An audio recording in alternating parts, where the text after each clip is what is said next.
Dharma Sakti, tapi ternyata Dharma Bakti di sini. Karena kita kutip sama jadi satu. Ya, ternyata Dharma Bakti di sini ya. Beda. Oke, jadi untuk wawancaranya kita langsung masuk aja ya. Ya Pak, jadi kita makan dulu karena orangnya di wihara lagi nggak ada, jadi kita makan dulu. Jadi Pak Cahyo, saya udah beli makanan sebanyak ini Pak, dan kami habis kembali ke wihara yang tadi. Tapi kami ditolak. Hanya Allah yang tahu bagaimana perasaan aku sakit. Sakitnya perasaan aku ni. Siapa yang tahu? Siapa tahu? Aku mahu dengan kau. Siapa yang buat aku ni? Aku mahu. Tapi jadi kami menuju ke wihara yang Tasebio, yang satu lagi, jadi kita lagi jalan ini. Saya udah capek banget nih Pak. Udah si Jerry sampai digebukin gitu, aduh.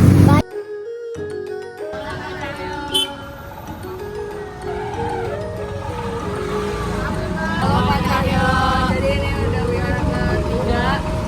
Karena tadi kita ditolak, jadi kita ke wihara Tua Sebio. Nah ini salah satu wihara yang lumayan terkenal juga di daerah sini. Jadi langsung aja kita tanya-tanya.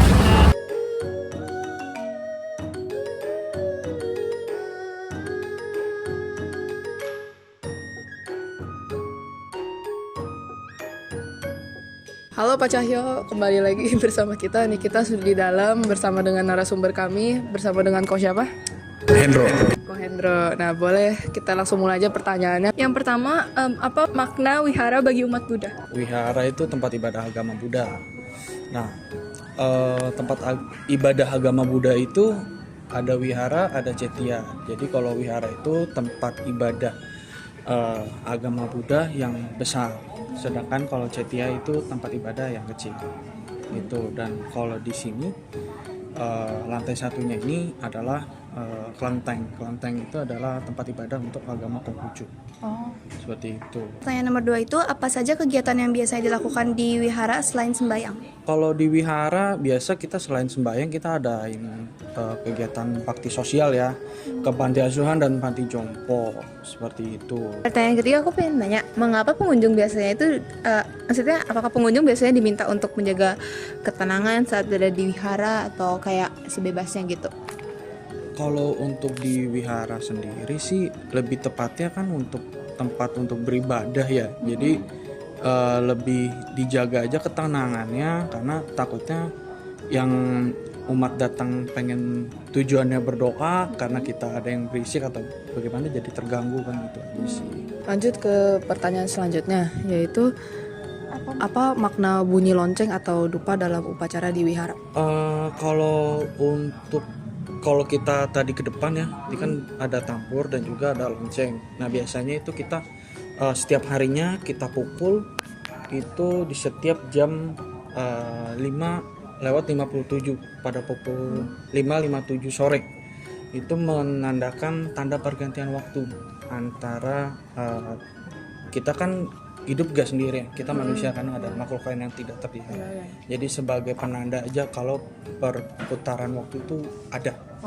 Seperti itu. Nah kalau untuk hio atau dupa itu adalah sebuah alat untuk sebagai simbolik aja sih. Gitu kalau hio atau dupa. Mengapa umat manusia yang datang bersembahyang biasanya itu membawa persembahan seperti buah atau bunga? Nah ini pertanyaannya bagus banget nih. Jadi kalau untuk ada di tempat meja sembahyang ada buah, ada bunga, ada makanan basah, kering dan sebagainya itu sebenarnya ada maknanya, ada artinya. Nah kalau bunga itu supaya kehidupan kita wangi, seperti itu kan bunga kan wangi kan, mau bunga apapun wangi. Nah kalau untuk buah itu kan rata-rata semuanya manis. Nah supaya kehidupan kita manis gitu. Nah kalau untuk kue terus air dan sebagainya itu supaya kita kehidupannya diberkahi penuh dengan berkah seperti itu. Apakah ada aturan khusus yang perlu dipatuhi oleh pengunjung non-Buddha ketika masuk ke vihara ini? Kalau untuk itu kita sebenarnya welcome, nggak mandang oh dia non Buddhis atau non Buddha, itu siapa aja boleh masuk. yang mau sembahyang atau berdoa itu boleh. Bahkan ada yang non Buddhis, sorry aku sebut ya, yang beragama Muslim, ada yang kesini datang sembahyang pakai hio juga, gitu. Jadi kita nggak ngelarang siapapun untuk datang dan berdoa di sini. Itu bisa dijelaskan peran biksu atau rohaniwan di dalam kegiatan wihara? Kalau untuk tersebut berkaitan dengan tokoh agama lah ya, kayak mau Romo atau Bante. Nah itu sebagai tokoh agama supaya kita tuh tahu tata cara sembahyang sama kerohanian itu bagaimana, biar lebih terbimbing aja seperti itu. Apa hal terpenting yang sebaiknya dipahami orang non-Buddha tentang wihara? Sebenarnya lebih saling menghormati aja sih kalau pertanyaan itu ya. Yang penting orang tersebut tahu, oh ini adalah tempat ibadah agama Buddha, Konghucu, Muslim, Kristen. Yang penting saling menghormati aja sih, itu aja. Kayak tadi saya udah sebutin, ada yang umat Islam yang sembahyang di sini, seperti itu kita menghormati beliau. Begitu, saling menghormati aja sih. Itu aja sih dari kelompok yang kita. Nah mungkin sekarang akan lanjut ke kelompoknya yang Vale.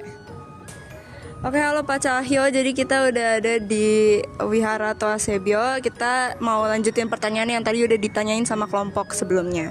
Oke, selanjutnya pertanyaannya, bisa diceritain gak sejarah berdirinya Wihara Toa Sebio di kawasan Glodok ini? Oke, bisa saya jelasin. Jadi Wihara Toa Sebio ini sebenarnya sudah ada pada tahun 1740 sebenarnya. Namun pada tahun 1740 itu terjadi konflik antara pihak Belanda dan pihak China yang berada di Jakarta. Nah konflik tersebut dinamakan Geger Pecinan. Jadi pada tahun 1740 dihancurkan bangunan Toa Sebio ini oleh pihak Belanda. Kemudian pada tahun 1751 ini dibangun kembali. Nah setelah tahun 1751 sampai sekarang. Jadi usianya sudah 274 tahun. Seperti itu. Apa makna dari Toa Sebio sendiri? Namanya tuh apa sih artinya? Nah, kalau untuk Toa Sebio, jadi Toa Sebio itu berasal dari kata Mandarin ya, yang artinya Tuase itu adalah pesan dan bio itu adalah kelenteng. Jadi Toa Sebio adalah pesan kelenteng. Jadi umat yang datang ke Wihara Toa Sebio ini ketika berdoa, dia akan mendapatkan suatu pesan dari para dewa dan dewi yang ada di sini.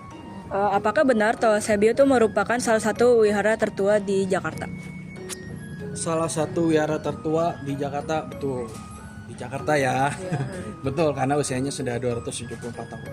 Kegiatan keagamaan dan sosial apa saja yang biasanya diadakan di Wihara Toa Sebio ini? Kalau kegiatan sosial yang pasti kita setiap bulan ngadain yang namanya bakti sosial. Bakti sosial ke panti jompo dan panti asuhan. Kalau bulan lalu kita baru bakti sosial ke panti jompo yang berada di daerah Jelambar. Seperti itu. Untuk kegiatan keagamaannya biasanya setiap hari atau gimana? Untuk kegiatan keagamaan gitu kita lihat dari tanggal sih. Nah setiap tanggal dan bulannya itu ada hari-hari besarnya. Seperti itu. Oke. Setiap bulan ada? Setiap bulan ada, betul. Kenapa lokasi wihara ini berada di kawasan Pecinan, berdekatan dengan pasar tradisional dan tempat ibadah lain? Nah, kenapa letaknya nih di tengah-tengah nih ya, ibaratnya di tengah-tengah. Iya. Karena dulunya itu kan masih zaman dulu banget ya. Saya kurang begitu mengerti tentang zaman dulu, yang pastinya dulu ditemukan itu ada 3 benda yang ditemukan.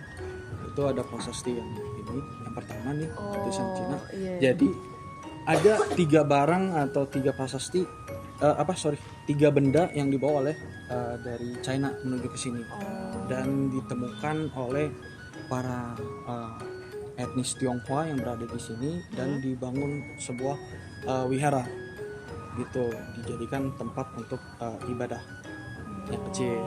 Nah, sampai di sini kita bisa lihat pada tahun 1983 ini ada beberapa donatur yang diakui sebagai Dewan Kehormatan seumur hidup. Nah, ini ada beberapa nama pada tahun 1983, ada Bapak Ferdinand Kencana Jaya, Pak Husein, dan sebagian nanti bisa di-shoot juga. Ini ada 9 orang, dan mereka yang membangun, mengalokasikan dana mereka sampai terbangun wilayah Tosebio ini sebesar ini. Gitu. Jadi yang di dalam itu ada tulisan-tulisan nama-nama orang itu termasuk dari ini juga bukan? Yang mana itu? Yang di dalam kayak ada tulisan nama-nama orang. Yang di tong minyak, Iya. yang di lilin itu, kalau lilin itu dari donatur juga. Bagaimana suasana wihara saat perayaan besar seperti Waisak atau Tahun Baru Imlek? Kalau untuk suasananya yang pasti ramai dan padat ya, karena antusias umat itu sangat antusias sekali. Apalagi nanti nih besok nih hari Katina tanggal 19 itu kita ada acara Katina yang diadakan di City Walk Gajah Mada. Katina apa tuh? Katina itu adalah acara untuk kita berdana pada biku dan sangga, pada anggota sangga gitu. Dan itu juga kita unexpected, jadi yang seharusnya kita menyediakan kupon tiket masuk itu cuman 1.000 tapi melebihi kapasitas jadi 1.200 dan antusias itu banyak. Iya, berarti orang-orang pada semangat banget ya. Ya, dan kuota bangunannya sebenarnya 800 orang muatnya, cuman ini udah overload. Iya. Jadi kan antusias umat kan, wah ini nggak boleh dilewatkan. Seperti itu. Benar. Oke. Untuk pertanyaan yang terakhir, apa yang membuat wihara Tosebio ini istimewa dibandingkan wihara lain di Indonesia? Oke, ini pertanyaan juga kalau saya salah jawab bahaya nih. Kita ngambil sisi positifnya aja. Oke, Apa yang membuat wihara ini punya ciri khas dan segala macamnya? Yang punya ciri khas sebenarnya kalau boleh di shoot nanti ini di bangunan ini ada sepasang anjing langit nih atas. Nah, kanan dan kiri itu adalah sepasang anjing langit. Kenapa ada sepasang anjing langit? Karena tuan rumahnya ini, dewa tuan rumahnya itu memiliki pengawal yang namanya Tian Kau Changkyun atau yang disebut dengan anjing langit. Seperti itu. Nanti kita bisa ke dalam.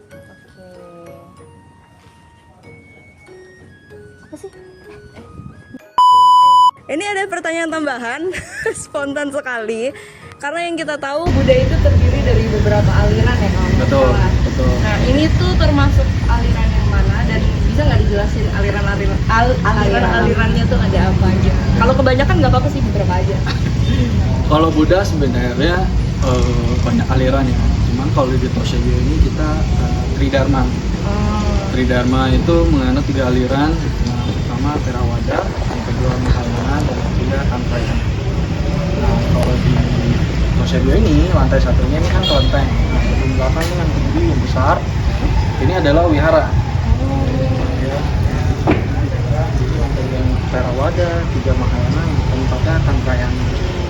Gitu. Dan di setiap seminggu sekali, setiap hari Selasa itu ada kelas meditasi.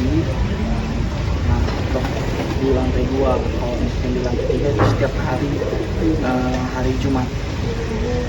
Itu Bisa di jam berapa? biasanya kalau meditasi itu jam 7 sampai selesai. Biasa jam 8 atau jam 9. Oke, jadi untuk pertanyaannya udah cukup sekian. Habis dari pertanyaan ini kita bakal ngeliat gimana arsitekturnya dan segala macamnya yang ada di dalam, patung-patungnya dan segala macamnya. Kita bakal lihat-lihat ke dalam dan tanya-tanya soal bagaimana cara beribadah di sini. Thank you ya, Ko. Thank you so much. Nah, sekarang kita mau nanya nih caranya bagaimana beribadah di wihara kelenteng ini ya, kayak gitu. Yang pertama-tama kita ngapain nih kok? Ya, yang pertama sih harus ambil hiyo ya, yang ada di sana, yang di rak itu. Iya. Nah, kita ambil hiyonya, kemudian kita pasang lilin dulu di depan. Pasang lilin. Ya, di depan tuh yang ada tempat lilin, di kanan sama yang di kiri. Juga udah taruh lilinnya di sana, kita bakar hiyonya di sini. Oh. Kita bakar. belakang, baru kita sembahyang di depan. Depan. Depan dulu. Kalau di depan itu seperti ibaratnya kita kalau bertamu ke rumah orang tuh seperti permisi. Oh. Itu yang di depan itu Dewa Langit ya. Terus yang kedua ini Sang Pantaiti. Sang Pantaiti ini wakilnya Dewa Langit. Nah, wakilnya Dewa Langit nih yang di atas tuh. Oh, yang di atas, yang di atas, yang di atas. Itu mewakili 3 unsur alam, air, udara, dan tanah. Mau wihara kayaknya ada ini. Betul, ada. Nah, yang membedakan setiap tempat itu wihara atau kelenteng itu, yang membedakan sebenarnya tuan rumahnya. Oh. Yang saya bilang, nah ini tuan rumahnya. Ah. Ini apa ini tuan rumahnya? Tuan rumahnya Cengkuan. Itu artinya apa? Namanya. Ya maksudnya dia apa gitu, dewa apa? Kalau secara kita flashback dia punya kehidupan dulunya, dia adalah seorang manusia yang dia adalah seorang tukang pos sebenarnya dalam mitologi China.